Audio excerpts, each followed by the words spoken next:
Refraction of light. Light-ന്റെ അപവർത്തനം. We see an object when the light falling on the object gets reflected and falls on our eyes. Don't you think the light rays reflected from the straw dipped in lemonade travel through different mediums before they reach our eyes? ഒന്ന് രണ്ട് mediums കടന്നാണ് നമ്മുടെ കണ്ണിലെത്തുന്നതെങ്കിൽ പ്രകാശത്തിന് അപവർത്തനം സംഭവിക്കുക. അതായത് ഒരു ഗ്ലാസ്സിലെ നാരങ്ങ വെള്ളത്തിലൊരു straw ഇട്ടിട്ട് നമ്മൾ ദൂരെ നോക്കിക്കഴിഞ്ഞാൽ അത് ഒടിഞ്ഞ് വളഞ്ഞ് ഇരിക്കുന്നതായിട്ട് നമുക്ക് കണ്ടെത്താൻ സാധിക്കും. How will the path of light ray be when it passes through only one medium? ഒറ്റ മീഡിയത്തിൽ കൂടിയാണെന്നുണ്ടെങ്കിൽ പ്രശ്നമില്ല. ഒരു മാധ്യമത്തിലൂടെ മാത്രം കടന്നു പോകുന്ന പ്രകാശകിരണത്തിൻ്റെ പാത എങ്ങനെയായിരിക്കും? സ്ട്രെയിറ്റ് ലൈൻ ആയിരിക്കും. Is there any deviation in the direction of the ray of light when it enters obliquely from one medium to another? One medium to anotherലേക്കാണെന്നുണ്ടെങ്കിൽ അതിന് ദിശയിൽ മാറ്റം വരുത്തുന്നതായിട്ട് നമുക്ക് കാണാം. അത് സർഫേസ് ഓഫ് സെപ്പറേഷൻ എന്ന് പറയും. Will there be a deviation in the direction of a ray of light incident normally? No. ഇനി അടുത്തത് നോക്കാം. When light travels through a single medium, the path of light will be a straight line. നേർരേഖയിലായിരിക്കും അത് വരുന്നത്. A ray of light undergoes a deviation at the surface of separation when it enters obliquely from one medium to another. ഒരു മീഡിയത്തിൽ നിന്ന് another മീഡിയത്തിലൂടെയാണ് കടന്നു പോകുന്നതെങ്കിൽ അത് പ്രകാശരശ്മി കടന്നു പോകുമ്പോൾ അതിന് വ്യതിയാനം സംഭവിക്കുന്നു. There will be no deviation in the path of the ray of light incident normally. ഇനി അടുത്തത്, the speed of light is different in different mediums. The change in the speed of light causes the change in the direction of the ray of light when it passes from one medium to another. എയറിലാണെങ്കിൽ, air എന്ന മീഡിയത്തിലാണെങ്കിൽ speed of light approximate 3 × 10. വാട്ടറിൻ്റെ ആണെങ്കിൽ 2.25, അത് metre per second. അതിൽ എഴുതിയിട്ടുണ്ട്. അടുത്തത്, the ability of medium to influence the speed of light through the medium is its optical density. The speed of light differs in various mediums due to the difference in their optical densities. അതായത് പ്രകാശത്തിൻ്റെ വേഗത അവയുടെ optical സാന്ദ്രതയിലെ വ്യത്യാസം കാരണം വിവിധ മാധ്യമങ്ങളിൽ വ്യത്യാസപ്പെട്ടിരിക്കുന്നു. മാധ്യമത്തിലെ പ്രകാശത്തിൻ്റെ വേഗതയെ സ്വാധീനിക്കാനുള്ള ഒരു മാധ്യമത്തിൻ്റെ കഴിവാണ് ഒപ്റ്റിക്കൽ ഡെൻസിറ്റി. അത് നോട്ട് ചെയ്യുക. ഒപ്റ്റിക്കൽ ഡെൻസിറ്റി എന്താണ് എന്ന് ചോദിക്കും.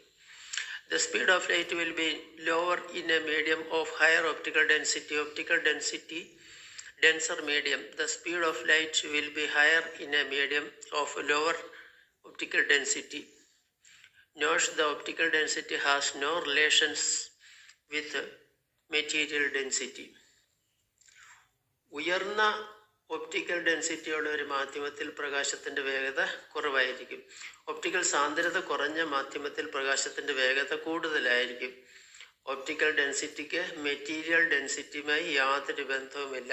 അതും ചോദിക്കാവുന്നതാണ്. ഇനിയും റിഫ്രാക്ഷൻ എന്ന് പറഞ്ഞാൽ എന്താണ്? അപവർത്തനം. When a ray of light enters obliquely from one medium to another, different optical densities, it undergoes a deviation at the surface of separation of the medium. This phenomenon is refraction. അപ്പോൾ refraction എന്താണ്, അപവർത്തനം എന്താണ് എന്നുള്ളത് ശ്രദ്ധിക്കുക. അതായത് വെള്ളം ഒഴിക്കുന്നതിന് മുൻപ് വൈക്കോലിൻ്റെ ഒരു പോയിന്റിൽ നമ്മൾ നോക്കിയപ്പോൾ അത് വ്യതിയാനമുണ്ടോ എന്ന് നോക്കിയപ്പോൾ അത് വ്യതിയാനമുള്ളതായിട്ട് കാണപ്പെട്ടു. അപ്പം അതാണ് when a ray of light എന്ന് തുടങ്ങുന്നത്. അത് പ്രത്യേകം നോട്ട് ചെയ്യുക, പഠിക്കുക. പിന്നെ റിഫ്രാക്റ്റീവ് ഇൻഡെക്സ് എന്ന് പറയുന്നത്, refractive index of A medium is the ratio of the speed of light in vacuum to the speed of light in the medium.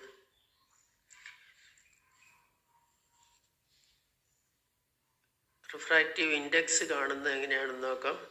Refractive index N എന്നുള്ള പദമാണ്. The speed of light in vacuum C, the speed of light in the medium V.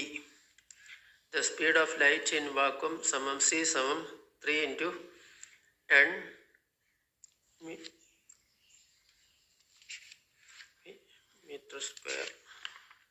meter per second. The speed of light in different mediums is given in the table below.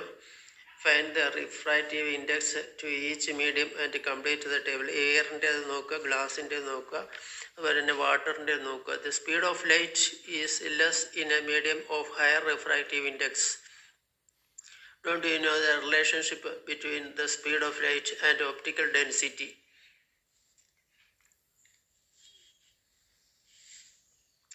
Which are the figures?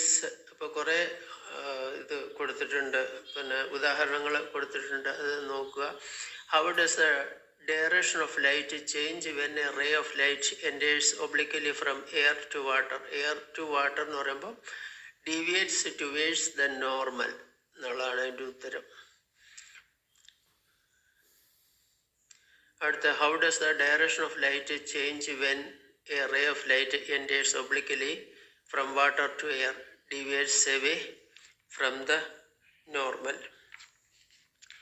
ഇനി നോക്കുക, when light enters from one medium to another, the incident ray, the refracted ray and the normal at the point of incidence will be on the same plane.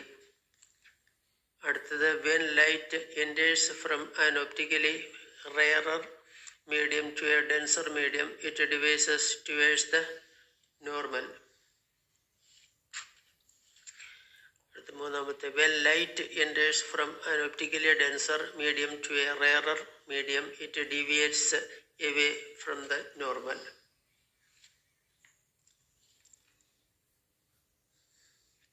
A ray incident normally at the surface of separation of mediums does not undergo refraction. അത് പ്രത്യേകം not ചെയ്തോണം. ഇനി refraction in A glass slab, അത് ചിത്രങ്ങൾ സഹിതം അത് കൊടുത്തിട്ടുണ്ട്. നമുക്ക് നോക്കാനുള്ളത് അടുത്ത സ്റ്റാഴ്സ്, അറ്റ്മോസ്ഫിയറിക് റിഫ്രാക്ഷൻ എന്നുള്ളതാണ്, അന്തരീക്ഷ അപവർത്തനം. Stars appears as point sources of light because they are at a greater distance from the earth compared to the planets. The light coming from the stars reaches our eyes by traveling through the atmosphere. The optical density of the medium through which the light travels goes changing as a physical conditions, pressure, temperature of the layers of atmosphere change continuously. Hence the light undergoes an irregular refraction. Therefore, where the light rays from the stars reach the eyes after refracted several times, the star cannot be seen continuously at the same position. This is the reason for the tingling of stars. ഇതാണ് അന്തരീക്ഷ അപവർത്തനത്തിൻ്റെ പേരിലാണ് സംഭവിക്കുന്നത്. നക്ഷത്രങ്ങൾ നമുക്ക് കാണാൻ പറ്റുന്നത് ഒരു point സ്രോതസ്സായിട്ടാണ്. അപ്പോൾ ഇങ്ങനെ ഗ്രഹങ്ങളെയൊക്കെ അപേക്ഷിച്ച് ഭൂമിയിൽ നിന്ന് വളരെ അകലെയാണെന്ന് നമുക്കറിയാം. നക്ഷത്രങ്ങളിൽ നിന്ന് വരുന്ന പ്രകാശം 2-3 മീഡിയംസ് കഴിഞ്ഞാണ് വരുന്നത്, അന്തരീക്ഷത്തിലൂടെ കടന്ന് നമ്മുടെ കണ്ണുകളിലെത്തുന്നു. അന്തരീക്ഷ പാളികളുടെ ഭൗതിക സാഹചര്യങ്ങളുണ്ട്, മർദ്ദം, അതിൻ്റെ താപനില, അങ്ങനെയൊക്കെ തുടർച്ചയായി അത് മാറുന്നതിനനുസരിച്ച് പ്രകാശം സഞ്ചരിക്കുന്ന മാധ്യമത്തിൻ്റെ ഒപ്റ്റിക്കൽ സാന്ദ്രത അതിങ്ങനെ മാറിക്കൊണ്ടിരിക്കും. അതിനാൽ നക്ഷത്രങ്ങളിൽ നിന്നുള്ള പ്രകാശകിരണങ്ങൾ പലതവണ റിഫ്രാക്റ്റ് ചെയ്ത ശേഷമാണ് നമ്മുടെ കണ്ണുകളിൽ എത്തുന്നത്. അപ്പം നക്ഷത്രത്തെ നമുക്ക് തുടർച്ചയായിട്ട് ഒരേ സ്ഥലത്ത് കാണാൻ കഴിയുന്നില്ല. ഇതുകൊണ്ടാണ് നക്ഷത്രങ്ങൾ ഇങ്ങനെ മിന്നിത്തിളങ്ങുന്നത്. എന്തുകൊണ്ടാണെന്ന് അങ്ങനെ ചോദിക്കും. ഇനി ടോട്ടൽ ഇൻറ്റേർണൽ റിഫ്ലക്ഷൻ, മൊത്തത്തിലുള്ള ആന്തരിക പ്രതിഫലനം. Allow light from a laser torch to fall at different angles on the surface of water taken in a rough. അപ്പോൾ അത് ഇതിലൊക്കെ അതിൻ്റെ വിശദമായ ചിത്രങ്ങൾ കൊടുത്തിട്ടുണ്ട്. ഇനിയിപ്പോൾ നമുക്ക് നോക്കാനുള്ളത് അന്തരീക്ഷത്തിൻ്റെ അപവർത്തനം കഴിഞ്ഞു. ഇനി when a ray of light enters from an optically denser medium to a rarer medium, the angle of incidence at which the angle of refraction becomes 90 degree is the critical angle. In the glass air pair, the critical angle is 42 degree.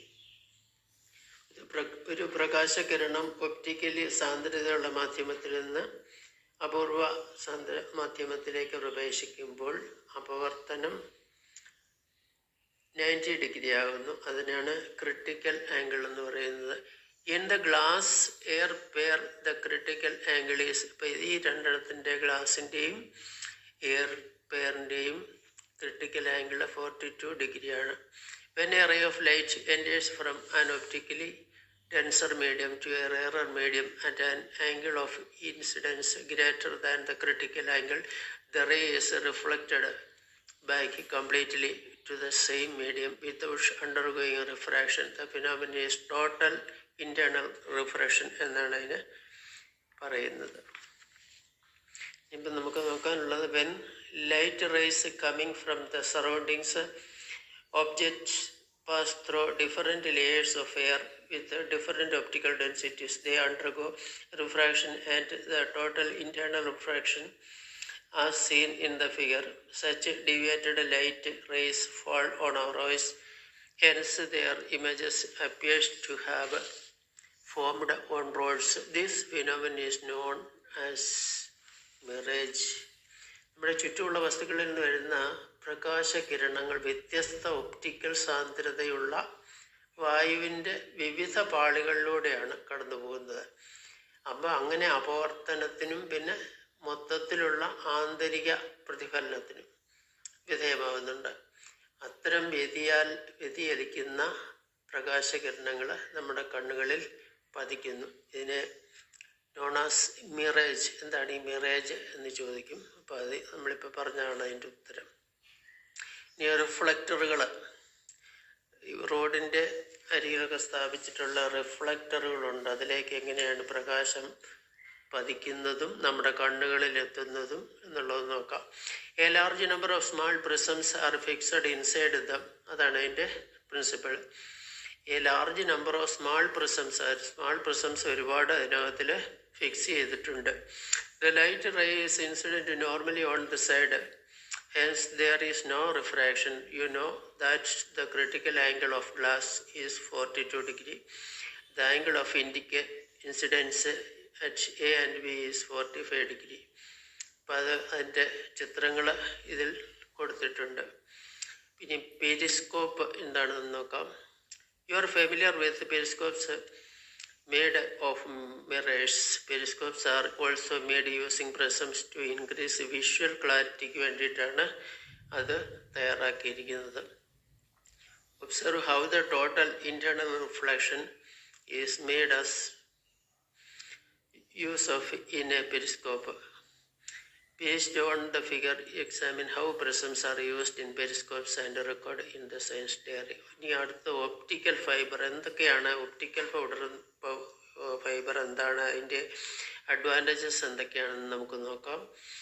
The invention of optical fibers brought about the revolutionary changes in the field of telecommunications. You have already learned how total internal reflection of light is made use of in optical fiber. OFC എന്നാണ് optical fiber cables. Based on this phenomenon, communication signalsന് വേണ്ടിയിട്ടാണ്. Also travel through optical fibers in the form of light rays. അതിനു വേണ്ടി thousands of optical signals can be sent simultaneously through a single cable without the loss of intensity. Such signals can be sent to distant places with the speed of light. This is the reason of using optical fiber cables in communication. But telecommunications എങ്ങനെയാണ് ഇത് ഉപയോഗിക്കുന്നത്, എന്താണ് അതിൻ്റെ ഗുണങ്ങൾ? The use of optical fibers in the medical ഫീൽഡിൽ ഇത് ഉപയോഗിക്കുന്നുണ്ട്. Is increasing day by day. Collect information regarding this and present in the class. Statements regarding total internal reflection and reflection from plane mirror are given tabulate them suitably. Occurs only when a ray of light enters from an optically denser medium to a rarer medium at an angle greater than the critical angle. At the point, the ray of light is not completely reflected. At the point, reflection occurs on the surface at any angle of incidence. At the point, the ray of light is completely reflected. അടുത്ത ഈ crown ഗ്ലാസിൻ്റെ refractive index കൊടുത്തിട്ടുണ്ട്. അപ്പം അങ്ങനെ ഗ്ലിസറിൻ്റെതുണ്ട്, sunflower oil, water, flint, glass, ഇത്ര എണ്ണത്തിൻ്റെ കൊടുത്തിട്ടുണ്ട്. In which medium will be the speed of light be less. ഇവിടെ കൊടുത്തിരിക്കുന്ന ചിത്രത്തിനെ അടിസ്ഥാനമാക്കിയാണ് ചോദിച്ചിരിക്കുന്നത്. Choose the medium in which light has the least speed. അപ്പം അങ്ങനെയുള്ള കുറേ ചോദ്യങ്ങളുണ്ട്. ഇപ്പം നമ്മുടെ വളരെ പ്രധാനപ്പെട്ട കാര്യങ്ങളാണ് പെരിസ്കോപ്പിൻ്റെ കാര്യം, പിന്നെ അതുപോലെ തന്നെ പ്രിസം, അങ്ങനെയുള്ള കാര്യങ്ങൾ. അതുപോലെ തന്നെ ഈ ഒപ്റ്റിക്കൽ ഫൈബറൊക്കെ പ്രധാനപ്പെട്ടാണ്. അത് എന്തിനു വേണ്ടിയിട്ടാണ് ഉപയോഗിക്കുന്നത്? ടെലികമ്മ്യൂണിക്കേഷൻസിൽ ഒക്കെ കൂടുതലായിട്ട് ഉപയോഗിക്കുന്നുണ്ട്. കാര്യങ്ങൾ അതെല്ലാം വളരെ വിശദമായിട്ട് തന്നെ പഠിക്കണം. അതുപോലെ തന്നെ റോഡുകളിൽ രൂപകൽപ്പന ചെയ്തിരിക്കുന്ന അതിൻ്റെ ഏതാണ് മിറേജ് എന്നുള്ളത് അത് നോക്കിയാണ്. അതുകൊണ്ടാണ് നമുക്ക് ഈ വണ്ടിയിലൊക്കെ പോകുന്നുണ്ട്, ദൂരെ സ്ഥലത്ത് വണ്ടിയുടെ മുൻഭാഗത്ത് ഒരുപാട് ദൂരെ വെള്ളം കെട്ടിക്കിടക്കുന്നതായിട്ട് തോന്നുന്നു. അതെന്തുകൊണ്ടാണ്? അതെന്ത് ടോട്ടൽ റിഫ്രാക്ഷൻ എന്നുള്ളതാണ്. അപ്പം അത് നമ്മൾ പറഞ്ഞിട്ടുണ്ട്. അടുത്തൊരു അധ്യായം നമുക്ക് വീണ്ടും കാണാം. Thank you.